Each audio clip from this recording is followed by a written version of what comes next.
1000 1500 লোক বাড়ি ছাড়া। শুনুন, সিকিউরিটি থাকার না থাকা আমার সিকিউরিটি মানুষ, আমার প্রয়োজন, আমি নিশ্চয়ই অ্যাপ্লাই করব সিকিউরিটির জন্য, কালকেরই অ্যাপ্লাই করব।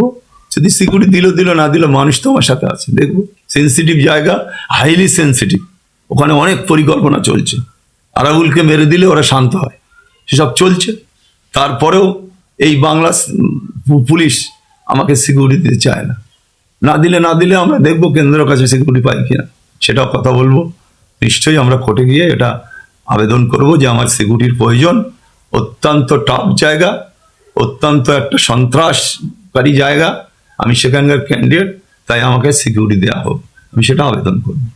শাসক দল বলছে যে আপনার ভাঙড়েতে আপনার কারণেতেই আজকের টিএমসির এই দশা, তার জন্য আইএসএফ ক্যান্ডিডেট নওশাদ সিদ্দিকী তার প্রভাব ফেলতে পেরেছে। আপনি একাধিক দুর্নীতির সঙ্গে যুক্ত, আর আপনার পিছনে অনেক রক্তপাত হয়েছে যতক্ষণ আপনি টিএমসি মানে শাসক দলের সাথে ছিল। আপনি কি বলবেন? কে বলেছে এটা? শাসক দলের মানে কে বলেছে? নাম বলতে হবে তো, কে বলেছে? শাসক দল কে? কে শাসক দল? এই দলটা আমি যখন চালিয়েছি, এই দলটায় একটা লোক মরিনি, একটা লোকের হামলা হয়নি, একটা সিপিএম এর নেতারা বলতে পারবে না যে আরাবুল আমাদের মেরেছে। আজকে সিপিএম এর নেতারাই প্রশংসা করছে যে আরাবুল যতদিন দায়িত্ব ছিল ভাঙড়ে রক্তপাত হয়নি, ভাঙড়ে কাউকে একটা সিপিএম এর নেতাকে মারা হয়নি, একটা কারুর উপরে সন্ত্রাস হয়নি, কারুর মাছ লুট করা হয়নি, কারুর পুকুরে মাছ ধরে নেওয়া হয়নি। এই ঘটনা ঘটেনি আমি থাকতে। জমি দখল করে এই এই এই যে হারমাত যারা রয়েছে, তারা খাস জমি বিক্রি করছে, ওয়েটল্যান্ড বিক্রি করছে, ক্যানেলের জায়গা বিক্রি করছে, টাকা কোটি কোটি টাকা তুলে এখান থেকে বিভিন্ন জায়গায় পৌঁছচ্ছে। তারা যদি বলে আরাবুলের সময় সন্ত্রাস হয়েছে, আরাবুলের সময় খুনোখুনি হয়েছে, আরাবুল দুর্নীতি করেছে, একটা ভাঙড়ের মানুষ যদি বলতে পারে যে আরাবুল কারুর কাছ থেকে 10টা টাকা নেছে, আমি আমার গর্দান কেটে দেবো। আর ওরা কি করেছে আমি চ্যালেঞ্জ করে বলছি, ক্যান্ডিডেট দেওয়ার নাম করে যিনি অবজারভার, তিনি 3 জনের কাছ থেকে 75 কোটি টাকা নিয়েছে, 75 কোটি টাকা নিয়েছে, তুলেছে। আর তারপরে কোম্পানি জমি বেচা, তারপরে এখানে যত কোম্পানি তাদের কাছ থেকে জোর করে টাকা নিচ্ছে। আজকে সে যদি বলে আরাবুল দুর্নীতি করেছে, আরাবুল অমুক, আরাবুল তমুক, মানুষ হাসবে। উনি যে দুর্নীতি করে যাচ্ছে, এখনো পর্যন্ত সরকারি কাজের টাকা তোলেন উনি।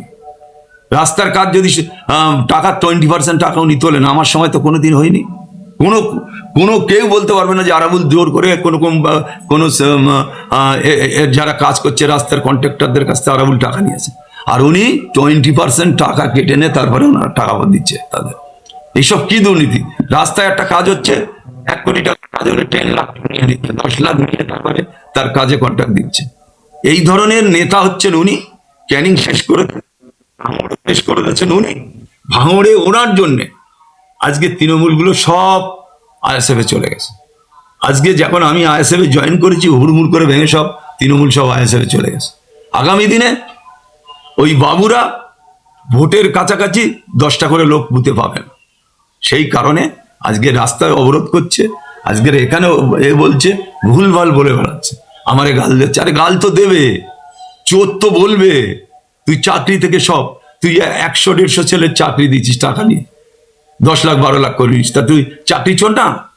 তুই কি ভেবেছিস? ও কি ভেবেছে আমরা জানি না। সব কিছু দুর্নীতি ওর আজকের বাংলা ভাঙড় ক্যানিংয়ে করেছে। তার ভোগ তৃণমূল কংগ্রেস ভুগবে, মমতা ব্যানার্জি ভুগবে। এইসব দুর্নীতির কথাই বলবো। আর শওকত মোল্লা ক্যানিংয়ে যা করেছে, আজকে তাদের বাড়ি ভেঙে দেওয়া হয়নি, শুধু জিসিবিতে মাটি পর্যন্ত কেটে নেওয়া হয়েছে। প্রচারের এক গাদা আমার কাছে তথ্য আছে। ওই শওকত মোল্লা ক্যানিংয়ে কি করেছে, ওই শওকত মোল্লা ভাঙড়ে কি করেছে, আমার বললে সারা দিন লাগবে। আর সারাদিন বলতে হবে শওকত মোল্লা সারাদিনে কি করেছে। এখন ওইসব ভুল বকছে। এই ভুল বকাটা ওনার পায়ের তলায় মাটি নেই। উনি বুঝতে পারছেন যে আমরা হারবো, সেই কারণে ভুলভাল করছে, মানুষকে হুমকি দিচ্ছে, ভয় দেখাচ্ছে, ভোট দিতে দেবো না, হেন করবো তেন করবো। সেটা কিন্তু এবারে হবে না। এবারে শওকত মোল্লা যদি মনে করে আমি ভোট দিতে দেবো না, তা সেটা আমার সাথে দেখা দেখি হবে। তো আমি তো ময়দানে থাকবো। যদি শওকত মোল্লা বলে 100 লোকে এই তোরা ভোট দিতে যাবি না, আমি দেখবো সেটা ভোট দিতে যাবে, যে যেতে পারে কি না পারে।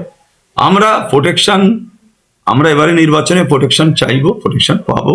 ভাঙড় ক্যানিং সেন্সিটিভ জায়গা, আমরা ইতিমধ্যে জানিয়েছি। ফের আমি নিজে ক্যান্ডিডেট হয়েছি, আমি নিজে জানাবো ক্যানিংয়ের পরিস্থিতি নিয়ে, আমি নির্বাচন কমিশনারকে জানাবো, আমি নির্বাচন কমিশনের যারা অবজারভার তাদের জানাবো, বিডিওকে জানাবো। আমি অলরেডি তাদের সাথে কথাও হয়েছে আমার, সব জায়গায় লিখিত জানাবো।